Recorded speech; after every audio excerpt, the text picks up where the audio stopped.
কারণে আওয়ামী লীগ এগুলি করতে পারছে। ওনাদের কারণে বাংলাদেশ শেষ হয়ে গেছে। আজকে আমাদের নিরীহ মানুষগুলাকে যেভাবে গুম করা হয়েছে, যেভাবে হত্যা করা হয়েছে, যেভাবে মামলা দিয়ে আমাদেরকে দেশ ছাড়া করা হয়েছে, আমরা আজকে রবি ভাই কথা বলতে চাই, আমি কথা বলতে পারতেছি না। বড় ভাই জাতীয় পার্টি থেকে এসে যে নীতি বাক্যগুলো এখানে ঝেড়ে গেল, তাদের এই 14-15টা বছর ধরে তাদের এই নীতি বাক্যগুলো কই ছিল? আপনার কথা খুবই সুন্দর, খুবই অনেস্ট, বাট আপনার এই নীতি বাক্য বাংলাদেশের মানুষ এখন আর খায় না। কেন খায় না? আপনি জানেন সবকিছু, সৎসঙ্গে সর্ববাস, অসৎ সঙ্গে সর্বনাশ, অন্যায় যে করে অন্যায় যে সয় উভয় সমান অপরাধী। আপনারা গত 14 বছর এই আওয়ামী লীগকে, স্বৈরাচারকে সহযোগিতা করে কত টাকার বিনিময়ে সহযোগিতা করছেন, এটা কথিত জাতির কাছে দিবেন। আর আপনারা এখন জাতীয় বেঈমান হয়ে গেছে। আপনি তবে ইস্তেগফার করে এখন আমি বলবো যে কোনো একটা দল, বিশেষ করে বাংলাদেশ জামাত ইসলামে যোগ দিতে পারেন। আর মনির ইসলাম দাওয়াত দিলাম, আর মনির ইসলাম রবি ভাইকে অসংখ্য অসংখ্য ধন্যবাদ। এই সমস্ত জাতীয় বেঈমানের সাথে আপনারা কখনো টকশোতে তর্ক করার দরকার নাই। এরা হচ্ছে সুবিধাভোগী। এরা গত 14 বছর এদের চেতনা কোথায় ছিল? এরা কোনো ধরনের প্রতিবাদ করে না এই স্বৈরাচারের বিরুদ্ধে।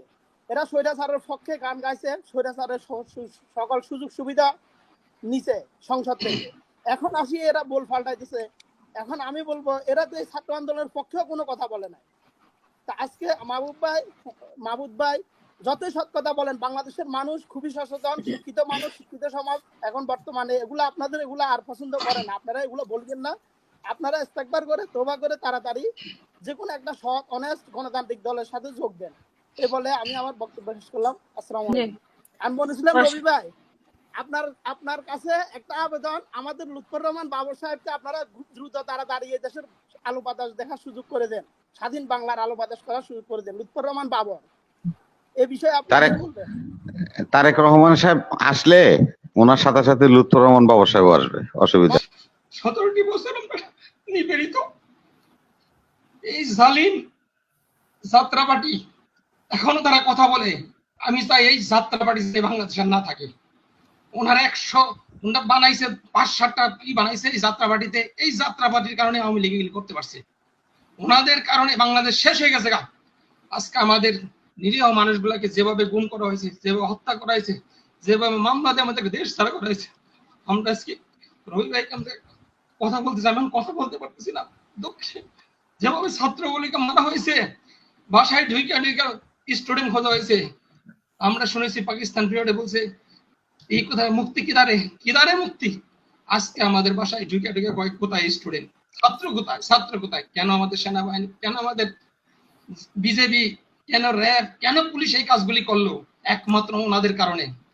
ওনারা 17টা বছর সুইসা খায় তেলের কথা কয় না, তেলের কথা কয়। এই জাতীয় পার্টি বেঈমান হারামখোর। ওনারা জানি কোনোদিন যদি শরম থাকে, মাহবুব ভাই আমি বলতেছি, আজ থেকে আমি বহুত দিনের বাইরে থেকে কথা বলতেছি, আজকে দেশে থেকে কথা বলতেছি, ঢাকা থেকে।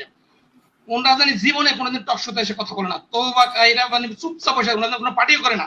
ওনাদের সাজে না। একবার বেঈমান হয়ে হয়েছিল, স্বৈরাচার হয়েছিল, স্বৈরাচার বেঈমান হয়েছিল, জানোয়ার হয়ে গেছেন না, মুনাফেকের জায়গা নাই। আর রবি ভাইকে আমার একটা কথা বলবো, বেশি কথা বলার জায়গা নাই এটা। ভাইজান আপনারা একটু ট্যাকেল করেন, আমাদের ভিতরে ঢুকে জানি এখন জানি 90 আবার ঢুকে না। আমরা তেকি গোজানি নষ্ট না করে ফেলাই, 90 ঢুকায় আপনার নষ্ট করে। আপনার প্রথম চেক করেন, আপনারা দলাদলি করে কে কোনটা দখল করবে এই জিনিসটা একটু লক্ষ্য করেন। সবাই কিন্তু দলাদলি করে বাইরে ই করবো, সেই আমরা নষ্ট করে দিয়েছি ভাই। আমি দরবেশের এলাকার লোক, দরবেশ বিগত চেয়ারম্যান নির্বাচনে 14টা ইউনিয়নে যে চেয়ারম্যান, আমাদের চেয়ারম্যান গুলা 5 টার্ম 3 টার্ম 4 টার্ম যে চেয়ারম্যান গুলা ছিল, সেই চেয়ারম্যান গুলা যায় উনি ওনার বাপের ধরে নিয়েছে, চেয়ারম্যান না ভাইয়ের ধরে নিয়ে র্যাব দিয়ে নির্যাতন করা, কোনো নির্বাচন করে নাই। এখন আমরা সেগুলো বন্ধ করেছি, টোটালি বন্ধ। চেয়ারম্যানকে যেতে পারবে না, নবস্থানা কোনো চেয়ারম্যান যেতে পারবে, সব আওয়ামী লীগের বসাই ছিল নি। ওনার নির্যাতনে নিষ্পেষিত হয়ে গেছে আমাদের ইয়েরা। আমাদের সাধারণ নেতা কর্মীরা এক একজন 17টা 18টা 28 টাকার মামলা, আমার বাইকের নামে 27টা মামলা, বাইরের নামে 28টা মামলা, কিচ্ছু করে না, ঘরে বসে থাকে। তাদের জন্য মামলা দিয়ে দেশান্তরিক সব নষ্ট করে ফেলাইছে, ব্যবসা বাণিজ্য কিচ্ছু রাখে নাই। আমরা ওনাদের কথা একটু শুনি। এখন রবি আমি বলতে চাই যে একটু সতর্ক থাকবেন। আবার জানি পোল্ট্রি খায় তারা জানি আইসা জানি সুবিধা ভোগ করে না, আমরা জানি নিষ্পেষিত না, আমরা কিছু চাই না। আমরা জানি আর তারেক সাহেবকে আমি একটাই বলতে চাই, উনি যেন নেলসন ম্যান্ডেলার প্রতি পালন করে। উনি জানি প্রতিশোধের হিংসায় ইয়ে জানা, যারা যে দূষিত তাকে দোষী করে। যারা নির্দোষ তাদেরকে জানি করে না, প্রতিহিংসাটা ওই করে না, এই জিনিসটা। ধন্যবাদ সবাইকে। আসসালাম। ভাইকে উদ্দেশ্য করে, যেটা হলো কি, আমরা তো জানি যে যারা অন্যায় করে এবং অন্যায় সহযোগী যারা, তাদের একই সমান মানে পাপ। তাহলে আমরা জনগণ আপনাদের জাতীয় পার্টির কাছ থেকে আশা করেছিলাম প্রতিটি নির্বাচনের আগে যে আপনারা হয়তো বা নির্বাচন থেকে সরে আসবেন, আপনারা আসেন নাই। শেষ পর্যন্ত যে নির্বাচন 7ই জানুয়ারিতে হয়ে গেল, এখানেও আমরা আশা করেছিলাম যে আপনারা অবশ্যই নির্বাচন থেকে সরে আসবেন, আপনারা আসেন নাই। তো আবার এই যে কোটা আন্দোলন কেন্দ্র করে বৈষম্য বিরোধী আন্দোলন যে হলো, এখানেও আমরা আপনাদের কোনো উদ্যোগ দেখলাম না। আমরা ভেবেছিলাম হয়তো আপনারা পার্লামেন্ট থেকে পদত্যাগ করে আপনারা জনগণের কাছে আসবেন, আপনারা আসেন নাই। এখন আপনি কি মনে করেন যে অন্যায় সহযোগী হিসেবে আপনার কি মানে বিচার হওয়ার দরকার কি না? আপনার বিবেক থেকে একটু বলবেন মাহমুদ ভাই, আপনার কাছ থেকে আমি জানতে চাই। বড় ভাই জাতীয় পার্টি থেকে এসে যে নীতি বাক্যগুলো এখানে ঝেড়ে গেল, তাদের এই 14-15টা বছর ধরে তাদের এই নীতি বাক্যগুলো কই ছিল? যখন কুইন কন্ট্রোলের নামে যখন হাজার হাজার কোটি টাকা এই দেশ থেকে দুর্নীতি হয়ে যায়, তখন তাদের এই নীতি বাক্যগুলো কোথায় ছিল? যখন তাদের এমপি মন্ত্রীরা ভারত থেকে ঘুরে এসে যখন বলে যে কি বলেছে এটা আমরা জাতির কাছে বলতে পারবো না, তখন তাদের এই নীতি বাক্যগুলো কোথায় ছিল? আজকে তারা এসে টক শোতে এসে বড় বড় বুলি ঝাড়তেছে। আজকে আমাদের দেশটা যেইভাবেই হোক, আমাদের ছাত্র ভাই বোনদের উদ্দেশ্যেই হোক বা আমাদের সাধারণ মানুষদের যেই প্রচেষ্টা, এটার মধ্যে দিয়ে আমাদের দেশটা যখন স্বাধীন হলো, আজকে তারা এসে বড় টক শোতে এসে বড় বড় বক্তব্য ঝাড়তেছে, তারা নিজেদেরকে খুব ক্রেডিট দিচ্ছে। হাসিনা আপা, আমি একটা কথা বলতে চাই, সেটা হচ্ছে যে আল্লাহ রাব্বুল আলামিন পবিত্র কোরআনে বলেছেন, ওয়াইদা খলাউ ইলা শায়াতিনহিম ক্বালু ইন্না মাআকুম ইন্নামা নাহনু মুস্তাহজিউন। সূরা বাকারার 14 নম্বর আয়াতে এই কথা আল্লাহ রাব্বুল আলামিন বলেছেন যে মানুষ মানে যারা মুনাফিক, তাদের একটা চরিত্র হলো, তারা যখন মুসলমানদের কাছে যায় তখন তারা বলে যে আমি তোমাদের মতোই, মানে তোমরা যেরকম ইমানদার মুসলমান আমি তোমাদের মতোই।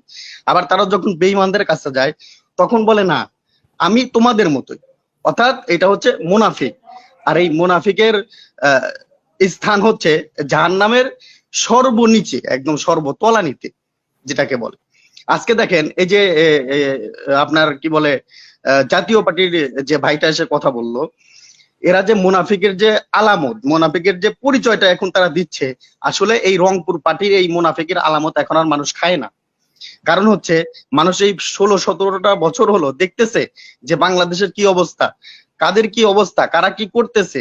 এখন এই অবস্থায় এসে যদি আপনি যদি নীতি বাক্য ঝাড়েন, আপনি যদি বড় বড় কথা বলেন, এটা আসলে মানুষ নিবে না ওইরকম ভাবে। তো ওই নীতি বাক্য ঝাড়ার দিন শেষ, এখন নতুন প্রজন্মের বাংলাদেশ। আপু, আমি একটু ভিন্ন ধর্মী প্রশ্নটা করব। প্রশ্নটা হলো যে আপনার আমি দেখলাম গতকাল আপনার সিকিমে বাঁধ ভাঙলো, হ্যাঁ, কিন্তু আপনার ত্রিপুরা থেকে আপনার বাঁধগুলা খুলে দেওয়ার পরে বাংলাদেশে আজকে বন্যা হচ্ছে 3টা জেলায়, হ্যাঁ, ফেনী, নোয়াখালী, চট্টগ্রামে। হুম। এই বন্যাটা হয়েছিল 1993 সালে, সেম ঘটনাই ইন্ডিয়া ঘটাইছিল। হ্যাঁ, আমার মনে হয় স্বাধীন বাংলাদেশে প্রথম, আমার মনে হয় ইন্ডিয়া তার প্রথম এটা একটা করলো বাংলাদেশের উপরে। আপনারা, আমার মনে হয় এই বিষয়টা নিয়ে একটু কনসার্ন হওয়া উচিত এবং এই বিষয়টা নিয়ে কথা বলা উচিত, হ্যাঁ, যাতে এটা যত দ্রুত সম্ভব এটা বিকল্প কি করা যায় সে ব্যবস্থাটা নেওয়া উচিত। হ্যাঁ, ওকে আপু, আমার এই প্রশ্নটাই ছিল। আসসালামু আলাইকুম।